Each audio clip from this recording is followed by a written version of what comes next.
ఆక్యోప్లాస్టిక్ surgery అంటే ఏంటి? ఎవరెవరికి ఇది ఉపయోగపడుతుంది? ఏ కండిషన్స్‌లో ఈ సర్జరీ అనేది యూజ్ అవుతుంది? ఇదివరకు చెప్పినట్టుగా లైక్ ఐ సాకెట్ ఉంటుంది. ఆర్బిట్స్ అనే బోన్స్ అవన్నీ ఉంటాయి కదా ఐ చుట్టూరుగా, దానికి రిలేటెడ్ ఆర్బిటల్ సాకెట్, దానికి రిలేటెడ్. అండ్ ఆల్సో రెప్పలు, కంటి రెప్పల గురించి ఏదైనా ప్రాబ్లమ్స్ వచ్చినా కూడా. And also tear drainage system, కంట్లో నీరు తయారైంది ముక్కులో వెళ్ళడానికి ఒక టియర్ డ్రైనేజ్ సిస్టమ్ ఉంటుంది.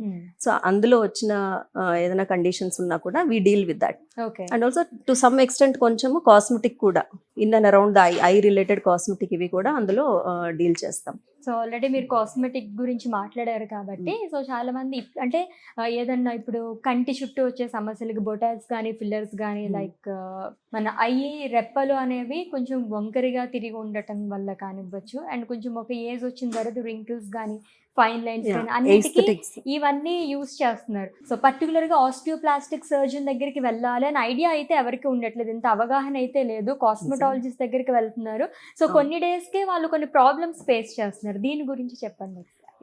ఎస్పెషలీ ఐ రిలేటెడ్ అయితే ఆక్యులోప్లాస్టీ, ఐ అనాటమీ అంతా మంచిగా రీడ్ చేసుంటారు కాబట్టి ఐ సర్జన్స్ దగ్గర వెళ్ళి చేయించుకోవడమే నేను సజెస్ట్ చేస్తాను.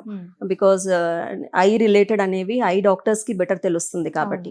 సో ఏస్థెటిక్స్ మీరు అడుగుతుంది, ఏస్థెటిక్స్లో అయితే దీంట్లో రింకిల్స్ ఉంటుంది కొందరికి, ఏజ్ రిలేటెడ్ ఉండవచ్చు, కొందరికి అర్లీగా కూడా వస్తుంది. ఈ రింకిల్స్ వాటికి బొటాక్స్ ఫిల్లర్స్ లాంటివి ఇస్తాము. అండ్ ఆల్సో బ్లెఫ్రోప్లాస్టీ అని ముడతలు వచ్చేస్తాయి తొందరగా కొందరికి, ఎస్పెషల్లీ సెలబ్రిటీస్ వాళ్ళు చేయిస్తూ ఉంటారు ఫర్ ద యంగ్ లుక్ రావడానికి. ఆ రింకిల్స్, ఎక్సెసివ్ రింకిల్స్ కానీ ఫోల్డ్స్ కానీ అవి తీయడానికి బ్లెఫ్రోప్లాస్టీ అనే సర్జరీ చేస్తాము. ఈ surgery and Botox and fillers as I told you ఇవన్నీ డీల్ చేస్తుంది ఏస్థెటిక్స్ లో. సో బ్లెఫ్రోప్లాస్టీ అనేది మనకి 2 sides చేస్తారు. అప్పర్ లిడ్, ఐ బ్యాగ్స్ అంటారు కదా, lower lids and also upper lids కూడా. అప్పర్ బ్లెఫ్రోప్లాస్టీ, లోయర్ బ్లెఫ్రోప్లాస్టీ అంటారు. అంటే జనరల్గా ఏదైనా ఇష్యూస్ వస్తే ఇవి చేయించుకుంటారా, లేదంటే ఇది కాస్మెటాలజీ కింద వస్తుంది? కంప్లీట్లీ కాస్మెటాలజీ కింద. ఓకే.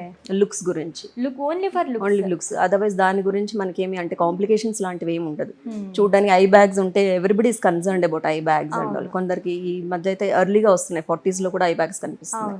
అండ్ డార్క్ సర్కిల్స్, ఇవి వెరీ కామన్లీ హర్డ్ కంప్లైంట్స్. ఎవరికైనా మంచి కనిపించాలి అని ఇది ఉంటుంది కదా. So these days that is more aware కూడా, and most commonly done surgeries ఇవి.